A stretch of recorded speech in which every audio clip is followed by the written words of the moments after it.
آپ نے فرمایا ہے کہ ذکر والے اور یکسوئی والے مجذوب اور مجنوں ہوتے ہیں، لیکن صحابہ کی تعریف میں تو ایسے مجذوب نظر نہیں آتے۔ وہاں ذکر کہاں ہوا؟ وہاں ذکر کی محفلیں تو نہیں ہوئیں، وہاں تو حضور پاک صلی اللہ علیہ وآلہ وسلم کی محبت میں جو لگن تھی وہ ذکر ہے۔ وہ تو چلتے جا رہے ہیں اور حکم کا انتظار کر رہے ہیں، تو یہ ذکر ہے۔ یوں آپ کی طرح جیسا کہ یہاں ذکر کا طریقہ آیا ہے، وہاں اس طرح کا ذکر نہیں ہے کہ محفل بیٹھ گئی اور ایک آدمی ذکر کرتا جا رہا ہے۔ وہاں تو وہ حکم کے انتظار میں ہوتے تھے۔ حضور پاک صلی اللہ علیہ وسلم نے فرمایا کہ جہاد کرو تو سارے تیار ہو گئے۔ آپ صلی اللہ علیہ وسلم نے فرمایا کہ جو کچھ گھر میں ہے وہ لے آؤ۔ پھر پوچھا کہ گھر میں اپنے لیے کچھ رکھا ہے؟ کہنے لگے کہ کچھ نہیں رکھا، ہمارے لیے بس آپ صلی اللہ علیہ وسلم ہی ہیں۔ جس آدمی کے گھر میں سرمایہ اور اثاثہ ہے، اس کا ذکر کرنے سے کیا تعلق ہے؟ صحابہ کرام رضی اللہ تعالیٰ عنہ کی بات کرنے سے کیا تعلق ہے؟ وہ لوگ جنہوں نے اپنی جان کو نثار کر دیا حضور پاک صلی اللہ علیہ وسلم کے حکم پر اور آپ صلی اللہ علیہ وسلم کے دین کے لیے، اس شعبے میں آپ لوگ کیسے ڈھلو گے؟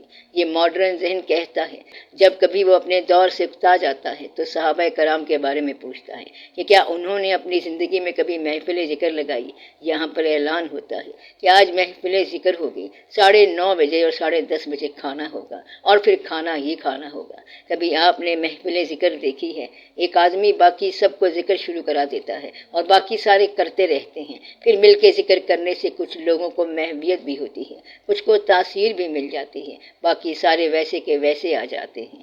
بیٹھے ہم ہر بزم میں جا کر جھاڑ کے اٹھے اپنا دامن۔ کچھ لوگ ایسے ہوتے ہیں کہ ذکر کرتے کرتے کاسائے گدائی ساتھ رکھتے ہیں، اللہ ہو کرتے جا رہے ہیں اور پیسے بھی مانگتے جا رہے ہیں۔ جب تک آپ اس خیال کے اندر ڈھل نہ جائیں تو ذکر صرف فزیکل چیز کا نام نہیں ہے، یہ صرف سانس کی آواز کا نام نہیں ہے۔ طوطا بھی ذکر کر سکتا ہے، وہ اللہ ہو کی ایسی گردان کرے گا کہ آپ حیران ہو جائیں گے۔ فاختہ بھی ذکر کرتی ہے، خمرہ بھی ذکر کرتا ہے، اس کی آواز ہی ایسی ہوتی ہے۔ تو ذکر کا مطلب ہے محویت، اس کی یاد میں، اس کے تعلق کے ساتھ۔ یہ جو مجنوں ہوتے ہیں تو اس زمانے میں مجنوں تھے اویس کرنی رحمۃ اللہ علیہ۔ آپ رحمۃ اللہ مجنوں ہو گئے تھے۔ مجنوں کیسے ہو گئے؟ انہوں نے سنا کہ حضور پاک صلی اللہ علیہ وآلہ وسلم کا کوئی دانت مبارک شہید ہو گیا، تو انہوں نے سوچا کہ پتہ نہیں وہ کون سا دانت ہوگا، لہذا ایک ایک کر کے سارے دانت نکال دیے۔ کیا آپ نے یہ بات سنی ہے؟ یہ کوئی دانائی کی بات تو نہیں ہے، یہ تو مجنوں کی بات ہے۔ محبت ہمیشہ مجنوں ہوتی ہے۔ اگر محبت میں تمیز آ جائے یا ٹائم ٹیبل آ جائے یا احتیاط کا پہلو آ جائے تو وہ محبت نہیں۔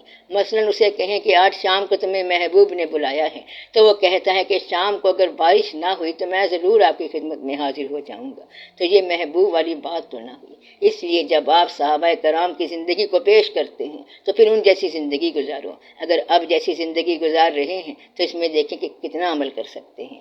دور حاضر کے اندر یہ بڑی سخت بیماری ہے۔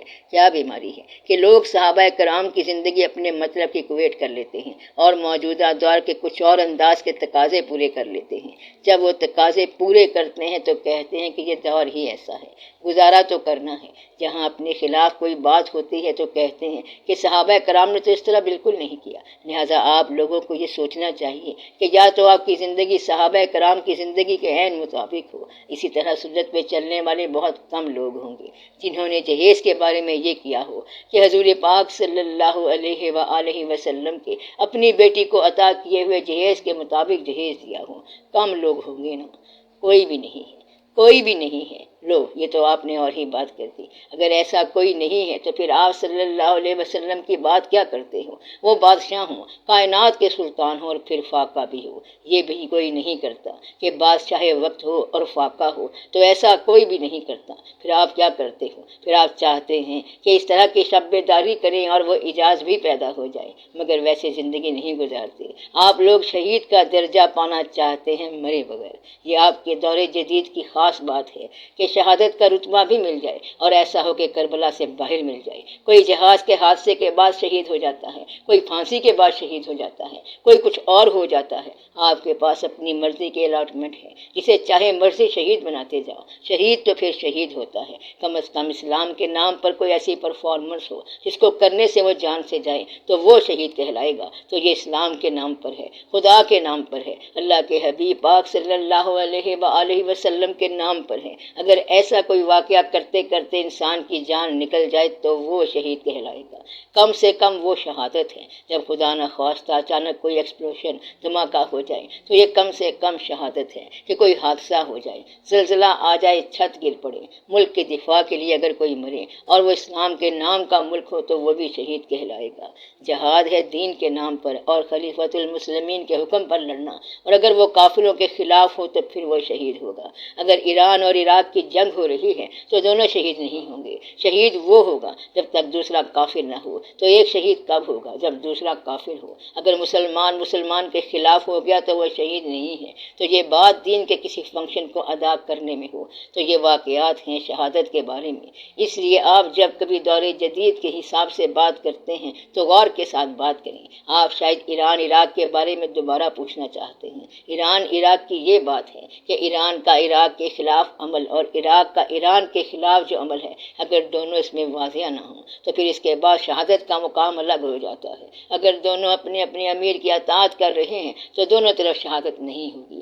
آپ غیر جانبدار ہو کے دیکھیں، دونوں اپنے اپنے ملک کے فنکشن کی اطاعت کر رہے ہیں۔ ملک کو ڈیفینڈ کرنا شہادت نہیں ہے۔ شہادت ہے امیر کے حکم کو ماننا، اور اگر دونوں طرف امیر ہوں اور دونوں طرف مسلمان ہوں تو پھر بات غور طلب ہو جائے گی۔ اگر آپ بات کو غور سے دیکھیں تو مسلمان کے ساتھ جنگ بڑی غور طلب ہے۔ اس لیے ان باتوں پر بڑا غور کرنا پڑے گا کہ اصل واقعہ کیا ہے۔ تو شہید ایسے نہیں بن جاتے۔ شہید ہونے کے لیے ضروری ہے کہ اسے موت سے تو گزرنا پڑے گا۔ یکسوئی کے لیے یہ ضروری ہے۔ ذاکر بننے کے لیے بھی یکسوئی سے گزرنا پڑے گا۔ اطاعت کے لیے بھی یکسوئی سے گزرنا پڑے گا۔ ایک چیز کو آپ نے بڑے غور سے کرنا ہے کہ جب اطاعت کرنی ہے تو پھر اس کے بعد آپ چلتے جاؤ۔ ایسا سوال کرو کہ جس کا آپ کی ذات سے کوئی تعلق ہو، ورنہ پھر بات مشکل ہو جاتی ہے، کہیں اور نکل جاتی ہے۔ آپ ذکر کریں، اور اگر یکسوئی نہیں ہوتی ہے تو پھر آپ خاموش ہو جائیں۔ ذکر کے بارے میں کہتے ہیں کہ فاقہ زیادہ کرنے سے ذکر ہو جاتا ہے، کم کھانے سے ذکر ہو جاتا ہے، یکسوئی پیدا ہو جاتی ہے، جاگنے سے یکسوئی پیدا ہو جاتی ہے۔ ایک آدمی نے کہا کہ میں ذکر کرتا ہوں مگر یکسوئی پیدا نہیں ہوتی ہے، تو انہوں نے کہا کہ اچھا یکسوئی پیدا نہیں ہو رہی۔ وہ اندر گھر میں گئے، واپس آئے تو یکسوئی پیدا ہو گئی۔ گھر کے اندر تھوڑا سا کھانا بچا ہوا تھا، وہ کسی فقیر کو دے دیا تو یکسوئی پیدا ہو گئی۔ جس آدمی کے گھر میں صبح کے کھانے کا انتظام ہو تو اس میں یکسوئی پیدا نہیں ہوتی۔ یہ ایک خاص بات ہوتی ہے۔ اگر صبح کا خیال دل میں ہو تو رات کو یکسوئی پیدا نہیں ہوتی۔ ذکر کے اندر یکسوئی کا مطلب یہ ہے کہ نہ صبح کا خیال ہو یعنی ٹمارو کا، نہ گزرے ہوئے کل کا خیال ہو، نہ اپنا خیال ہو اور نہ کسی اور کا خیال ہو، تو پھر یکسوئی پیدا ہوتی ہے۔ ورنہ ذکر کی عبادت میں بہت دقت ہو جائے گی۔